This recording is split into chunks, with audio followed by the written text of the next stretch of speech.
Welcome to the Virtual Strategic Solutions Virtual Reality Simulation System. Accessing Legacy Dataset. Files loaded. Simulation ready. The Pitt, nicknamed the Steel City, City of Steel, and the gateway to the West before the war, is a raider-dominated region within the ruins of Pittsburgh, Pennsylvania. It was established in the aftermath of the Great War by local gangs, and by 2103, they had control over the raider settlement. Around 2255, its inhabitants were nearly wiped out by the Brotherhood of Steel, only to be revitalized by former Brotherhood initiate Ishmael Ashur and his recently formed army of raiders. By 2277, the city's slave trade and steel industry had made it a major power on the East Coast. The Pitt was once the city of Pittsburgh, Pennsylvania. It was a major industrial center, not just for steel production, but also manufacturing weapons, munitions, vertibirds, power armor, and robots to support the war effort. Because of this, Pittsburgh was a priority target for Chinese warheads. The warheads that landed near the metropolis would dramatically alter the environment around the city. The radioactive fallout from the warheads mixed with the heavy industrial pollution from the steel mills created a hazardous environment unique to the area. The devastation from the warheads also grants ample room and raw construction materials, and the river provided a seemingly useful source of water. Unbeknownst to the city's inhabitants, however, the river had been heavily polluted with radioactive material, mutagenic agents, and dangerous carcinogens. Following the Great War, the city fell into chaos, with various raider gangs establishing their own spheres of control in the city. These gangs began building a settlement they called the Pitt, using conscripted and enslaved workers, at the point where the Ohio River diverges. By 2103, the gangs had established a system by which raider enforcers oversaw the enslaved civilian workers in the construction of the settlement. Seeking to escape the violence and oppression, as well as issues with the Pitt's rivers, the Monongahela, the Allegheny, and the Ohio, becoming heavily irradiated, a number of locals led by Page banded together to flee the city. During these events, Captain Oliver Fields, Sergeant Fred Radcliffe, and Sergeant Thompson of the U.S. Armed Forces unsuccessfully attempted to liberate the civilians located in the city, getting severely wounded in the process. The locals that managed to flee the ruins of Pittsburgh with Page became the settlers, gathering up more survivors on their way as they traveled south towards Appalachia. They would go on to form the settlement of Foundation in the Savage Divide in 2103. Later on, the Pitt became the scene of a bitter conflict between two factions vying for its control, the industrious survivors organizing themselves into the Union and the vicious raider group known as the Fanatics. The Hellcat Company at one point had a deal with the Fanatics, but the conflict continued to rage as the Vault dwellers of Vault 76 came from Appalachia to intervene. Over the following decades after the war, children would be born with deformities such as cancerous growths or vestigial limbs, and as the years passed, nearly the entire population became afflicted with genetic diseases and mutations caused by the polluted river waters. Mutation was the least of the inhabitants' concerns, however. Among the genetic diseases that spread in the inhabitants was a neurological condition that caused its victims to descend into a violent, primal state. Those who suffered from this condition came to be known as wild men, roaming in packs outside the Pit and preying on anyone who crossed their path. Worse off were those who suffered from what came to be known as the troglodyte degeneration contagion, or TDC. Victims of this pathogen would rapidly devolve into hunchbacked, animal-like creatures known as trogs, with newborn infants being especially susceptible to the disease. As the population degenerated, so too did the order established by the city's raiders. Within 50 years of its establishment, warring tribes of cannibals and rapists had become the dominant power in the city, with what little order existed taking the form of the strong commanding the weak. While this eventually allowed the Pitt to settle into a state of brutal self-sufficiency, it left the city with a terrifying and infamous reputation, and travelers from across the East Coast came to avoid the place as a matter of common sense. Around 2255, an expeditionary force of the Brotherhood of Steel, led by then Paladin Owen Lyons, arrived at the outskirts of the Pitt on their journey to the capital wasteland. After reconnoitering the ruins, Lyons, for reasons unknown to his soldiers, ordered an attack on the city. More of a massacre than a military action, Brotherhood soldiers entered the city from Mount Wash, and in a single night slaughtered half of the city's population, sparing only those who surrendered immediately. This operation would come to be known as the Scourge. Shortly afterwards, the Brotherhood left the city, taking 21 healthy children, including one Greg Bear, and placing them into initiate training. Rumors claim that the Brotherhood also recovered an important asset of some kind from the ruins, but few, if any, know what it was. Having suffered only a single casualty, one initiate Ishmael Ashur, the Brotherhood marked the operation as a success, albeit a harrowing one. However, while the Scourge succeeded in calming the city and clearing it of its most violent inhabitants, it also left a power vacuum that would be seized by an unlikely individual. While he had been reported as killed in action by his squadmates after they witnessed a building collapse beneath him, Initiate Ashur actually survived the Scourge. However, while his power armor had protected him from death in the accident, he still sustained severe injuries that left him comatose for several days. When he was finally awoken, it was by a woman who had survived the purge, attempting to pry his armor off of what she believed was his corpse. After questioning the scavenger, he learned that she and her family were staging raids into other parts of the pit to gather supplies. Recalling recon data and his Brotherhood knowledge, he realized that the building that he had been trapped in was an operational steel mill, something that the Brotherhood had never seen before, and decided to help the locals restore their city. To this end, he recruited the scavengers, many of whom had come to see him as a god due to his miraculous survival and imposing armor, to aid him in the rebuilding process. The rebuilding of the city was made easier by the Scourge, as when the Brotherhood swept through, their focus had been on looting intact assets, leaving behind a large amount of valuable salvage that they had written off as damaged goods. The city grew rapidly under Lord Ashur, who ruled with an iron fist, pressing local raider gangs into his service and enslaving the weak to restore the steel industry, using the subsequent profits to recruit outsiders into his army and purchase healthier slaves from outside sources. While he never expressly forbade it, procreation among the Pitt's citizens was highly discouraged both by Ashur and the people themselves due to the threats posed by the city's toxic environment and TDC, with the city relying almost entirely on recruitment and slave importation to sustain its population. Recognizing the precarious and volatile nature of such a system, Ashur made careful use of propaganda to keep his subjects docile and avoid a popular revolt.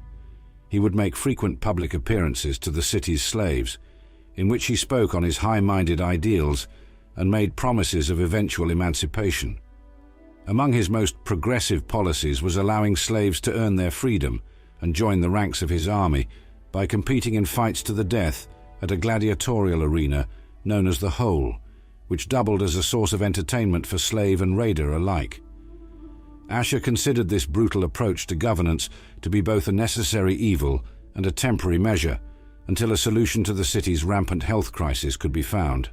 While progress on this front at first seemed unlikely, an unexpected breakthrough came when Ashur's wife and chief scientist, Sandra Kundanika, gave birth to a daughter they named Marie. Not only did the infant show no symptoms of TDC, she seemed to be actively immune to the disease. Viewing the girl as a sign and a symbol of the Pitt's potential for the future, Ashur tasked Sandra with carefully studying their daughter's immunity, in the hopes of one day ridding the city of TDC and transforming it from a struggling autocracy into a prosperous regional empire. At some point, a man named Werner joined the ranks of Ashur's army, earning a reputation as one of the smarter members of the Pitt's raider class. Sometime before 2277, Werner started a coup and attempted to overthrow Ashur, but failed. Ashur had Werner enslaved, and as punishment fitted him with a slave collar, something no other Pitt slave had to wear. Despite this setback, Werner never gave up on his plans to take over the Pitt and began laying the groundwork with another slave, Medea, for a second attempt. Eventually he used his knowledge of electronics to disable his collar and fled the city to the capital wasteland. Knowing his plan would need outside help, Werner set up a radio broadcast to try and get assistance with his plan. This signal would be intercepted by none other than the lone wanderer, who arrived just in time to save him from a group of Pitt raiders. After the fight, he recruited the wanderer, telling them his version of events, leaving out his role as a former Pitt raider.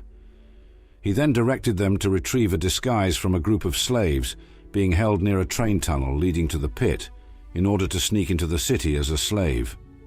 After reaching the Pit, Werner and the Wanderer were forced to fight a group of Pit raiders in the train yard after one of them recognized Werner.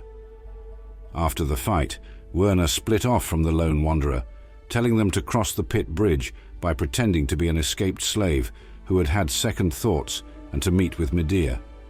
Upon reaching the other side of the bridge, the Wanderer either stuck with the plan and entered the city as a slave, or attempted to enter the city undisguised and was beaten up by a group of raiders after heading through the gate to downtown.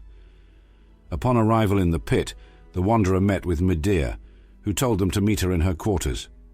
Medea began explaining Werner's plan further, and that in order to avoid the guards becoming suspicious of them, that she is putting the Wanderer on one of the Pit's most dangerous work assignments, steel yard duty.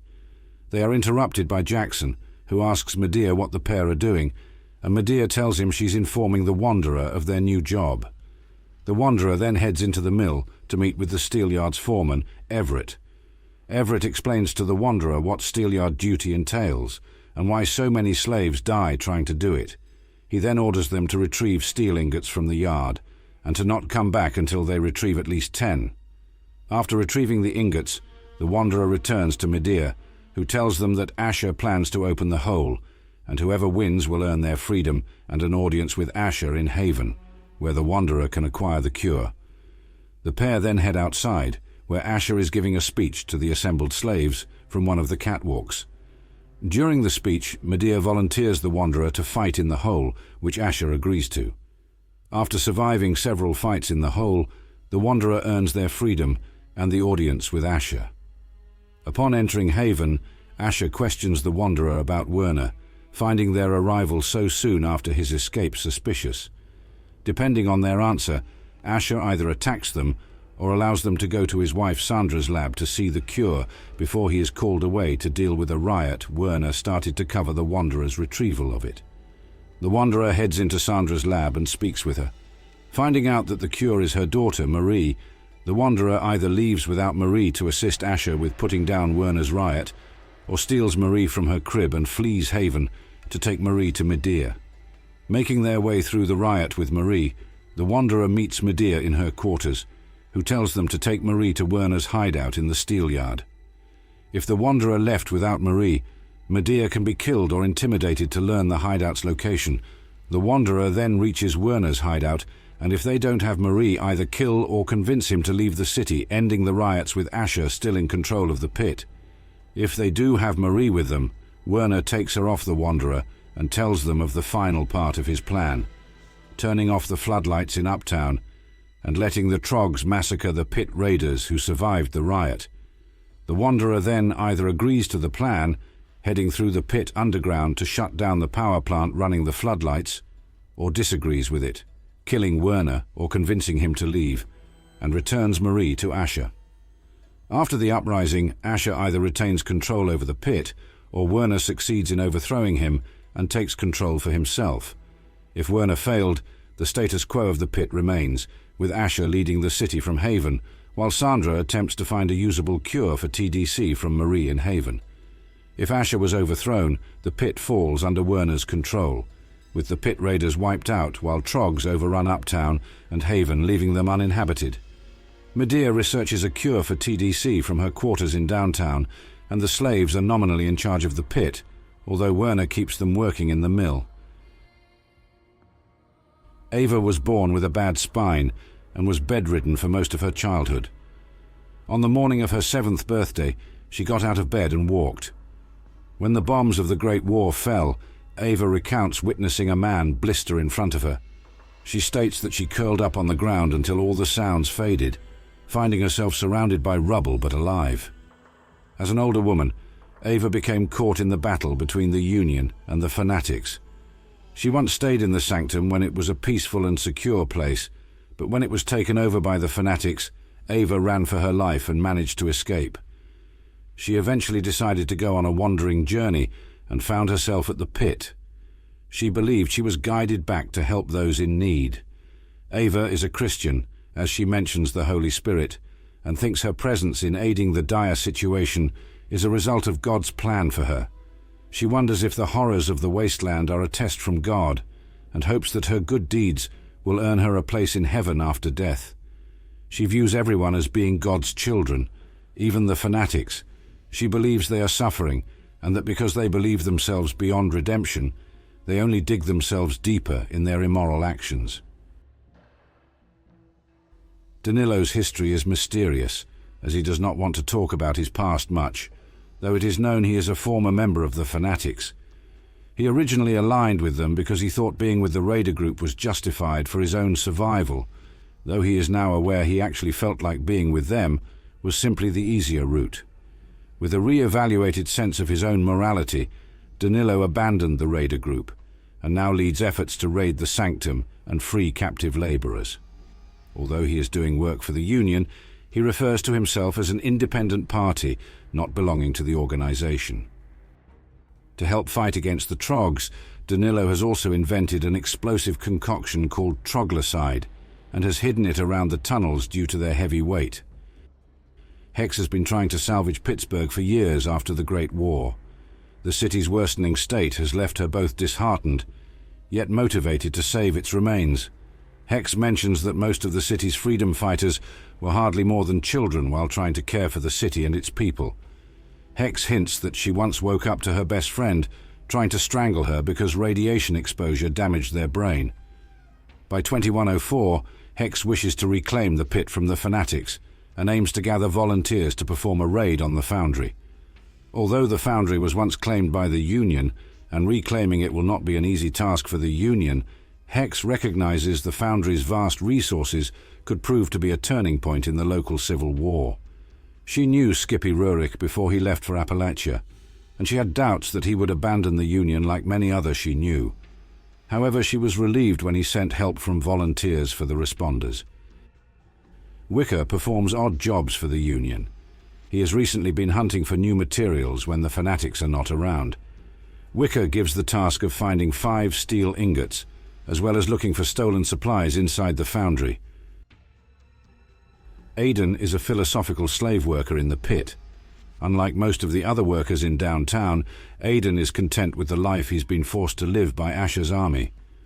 Although he would much rather be free, he has decided that attaining freedom is currently an impossibility, and thinking about it would only make him more miserable. He came to this conclusion after recovering several philosophy texts in the ruins, which he had Medea read to him. He also has a penchant for quoting from these texts, especially to those who do not understand his unique attitude. An older member of the Pit Raiders, Bingo is a patron of Vertigo Bar and Grill, who appears to be old and befuddled. The lone wanderer cannot engage with any meaningful conversation with Bingo, as he only says his name over and over again. Bingo is actually old enough to remember the time of the Scourge, but would rather indulge in his alcoholism, building up his own beer collection in his apartment. Bone can be found leaning against the wall, opposite the entrance to the office that leads to the steel yard. She is considerably less vicious than most of the other Pit Raiders, and provided that one proves themselves in the arena, she can hold a civil conversation with them. During fights in the arena, she can be seen in the audience above the fight area. She will comment on each of the lone wanderer's successes after they finish fighting. Brand has taken the opportunity to supply the Pit Raiders with information about the other slaves, up to and including information about any secret plans the slaves are making. In exchange, he receives extra benefits and bonuses, and is allowed to rest more during the work detail. Because of this, he is not well liked by the other slaves, and has gained a reputation for being a snitch. As such, the slaves often warn each other and others not to trust him. In interaction with Brand, the lone wanderer can choose to reveal the secrets of those involved in the uprising, including Werner, Medea, Marco, and even themselves. Duke is vying for Crenshaw's position as Ashur's second-in-command, and has the rifle prowess to back up some of his plans to gain additional power within the faction. He is very knowledgeable of the history of the Pit and some of its inhabitants, and will share some of these details with the lone wanderer upon their ascent from the fighting pit. Duke is also known to compete with Odog for Vickia's attention. After the betrayal and departure of Werner, Crenshaw became Ashur's second-in-command. He is in charge of maintaining the pit's security and peace, with particular focus on defending against trogs and preventing a rebellion by the slaves without culling too many of their population. He is also in charge of maintaining the floodlight generator rig that protects Haven from being overrun by trogs. Duke is currently vying for his position. When the lone wanderer gains their freedom by successfully winning a set of fights in the arena, Crenshaw congratulates them on their accomplishments and relays that Ashur wishes to see them, also providing them with gifts from him, those being their previously confiscated items. Crenshaw has growing concerns that the slaves plan to revolt, and is also worried that the auto-axes they manufactured will be used in their plan to overthrow the Pitt raiders. When the lone wanderer first arrives in Haven, Crenshaw and Ashur are seen debating the issue, during which Crenshaw becomes frustrated at Ashur's lack of concern over it. However, he ultimately wins Ashur over, and the two construct a plan with which to address the situation, with Ashur advising Crenshaw to put his guards on alert and keep an eye on Medea, as any important occurrences would be sure to go through her. Everett coordinates the effort to recover steel ingots from the Pitt steel yard. He enjoys sending slaves to their likely demise, but is not without some sympathy for their struggle. He feels that sending the under-equipped slaves out to the steel yard to die is something of a waste, and believes that the Pitt raiders should also chip in for the ingot collection effort, even though some believe that they're too good for it. As a collector of unique items, he offers a variety of unique pieces of equipment to those slaves and Pitt raiders who manage to successfully acquire ingots from the steel yard. He is originally dismissive of the lone wanderer and their abilities when they are first sent to him as the newest member of the ingot collection team, believing that they wouldn't last long against the various dangers of the steel yard. However, he changes his tune as the lone wanderer progresses through collecting the 100 ingots present in the steel yard, eventually becoming impressed with their abilities and referring to them as one hell of a stealer should they collect all of them, encouraging them to take a break for their hard work. Hammer is in charge of guarding the gate that leads to the Pitt uptown. He was once a slave but gained his freedom by fighting in the arena, where his impressive skill with a blunt instrument also gained him his current nickname. He will tell the lone wanderer to stay away from the gate until they have been granted access by way of winning in the hole. Harris operates the Vertigo bar and grill, taking particular pleasure in supplying the rest of his fellow Pitt raiders with alcohol. He primarily sells alcohol, but also sells jet and other chems when he's able to acquire them. As his bar is located high up, he is thinking of investing in railings to prevent accidental deaths. If the lone wanderer visits the grill after gaining their freedom in the arena, Harris will welcome them to the establishment and readily serve them. John is a slave encountered the first time lone wanderer enters the steel yard.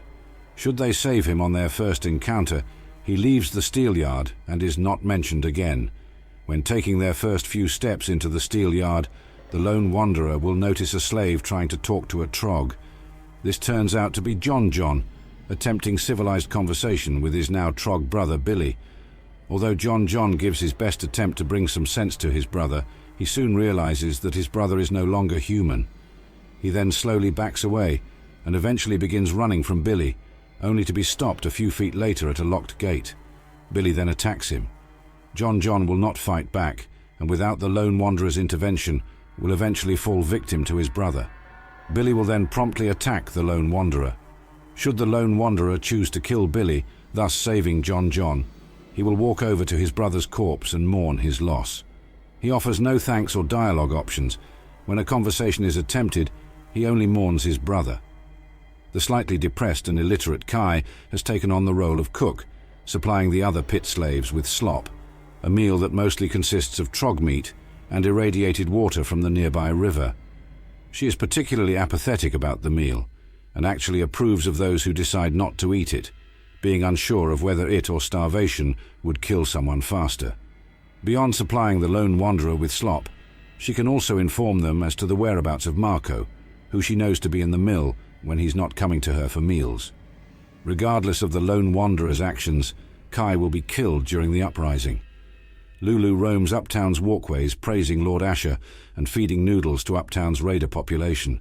An insane but fiercely loyal follower of Ashur, Lulu refers to everyone as pets belonging to Ashur, because Ashur chose all of them, including herself, to be in his company.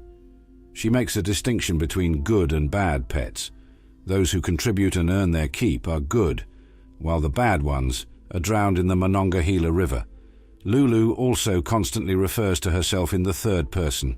Her devotion to Ashur borders on the religious, and she is excited to see how Ashur judges the lone wanderer. Nola has taken on the role of being an improvised medic for the other Pitt slaves, having some amount of rudimentary medical training. She attempts to tend to the sick, crippled and wounded of those slaves working in downtown and the mill, but she is one of the least skilled practitioners that can be encountered by the lone wanderer. If the lone wanderer is injured upon meeting Nola, she will generously offer to heal them, free of charge. Marco is a mechanically minded member of the Pitt slaves who is currently operating and maintaining the equipment in the mill's rotary press control room. Secretly, however, he is also constructing improvised weaponry to assist in the eventual uprising against the Pitt raiders led by his friend Medea and former Pitt raider Werner. He does this by upgrading the steel saws with scavenged car engine parts, turning them into formidable auto-axes with which the slaves can fight the raiders. However, he will only supply these weapons to slaves that he knows will assist in the uprising when the time comes. Some of the other Pitt slaves in the mill are working harder in order to conceal Marco's illicit activities from the bosses. Mex once served as a general guard in the Pitt's downtown region, but his excessive cruelty and punishment towards the slaves led Ashur to instead have him guard the gates to the city. He now guards the gates against outside threats and disposes of escaped slaves who attempt to cross the bridge, going so far as to lay down mines and shoot escapees with his rifle. Upon the lone wanderer's arrival, their interaction with Mex depends on the attire they are wearing. Should they be wearing the previously acquired slave outfit, he will assume them to be an escaped slave who was unable to cross the bridge, saying that they are lucky he doesn't kill them right then and there, instead confiscating their equipment and sending them into downtown. If they are not wearing the slave outfit, their options are more expansive. They can lie that they are a Pitt slave despite their lack of an outfit, in which case the outcome is the same as if they are wearing the outfit. They can also claim that they have come to the Pitt to join the Pitt raiders, in which case Mex sarcastically rebukes them and sends them into downtown, where they are subsequently ambushed by Red Up and enslaved. They can also say that they are Death and have come for him, in which case a fight breaks out. Medea was born in the Pitt shortly after the Scourge and has lived her entire life under the rule of Lord Ashur. Although she desires to free herself and her people from Ashur's rule by any means necessary, she has heard the frightening stories of what it was like in the city before he took over, and sometimes thinks that things are better with him in charge. She is tough enough to earn her freedom by fighting in the arena, but she has decided to stay with the slaves, as she ultimately wants to help them acquire their freedom and gain access to a cure for the illness that plagues those who live in the city. She has cooperated with Werner since the former Pitt raider was enslaved, with the two of them planning to kidnap Ashur's baby, who is revealed to be the potential cure for the illness. She's also helping to organize the slaves in preparation for the eventual uprising. In order to have them secure a meeting with Ashur and steal the cure, Medea nominates the lone wanderer to both search the steel yard and fight in the hole, viewing it as the only way that they will be able to get close to Ashur. Millie and Wild Bill were extremely close friends, having worked the mill together for a long time. A week prior to the lone wanderer's arrival, the slaves were forced to choose someone to gather ingots from the steel yard, for which Wild Bill volunteered, not wanting anyone else to die in his place. He never returned, prompting Millie to look for someone who could find him, not believing that he could be dead. Upon acquiring the lone wanderer's assistance in finding Wild Bill, she asks them to be careful, insisting that Wild Bill would never forgive himself if someone else got hurt looking for him. Upon being informed of his death, Millie is very distraught, to the point of fainting if the details of Wild Bill's death are brutally exaggerated. A skilled melee fighter, Mona suffers from a particularly degenerative skin condition brought about by swimming in the nearby irradiated river. Mona will tell the lone wanderer that they should go swim in the local river if they want to understand what happened to her. O-Dog has a unique view of the world, considering all individuals to be differing grades of meat.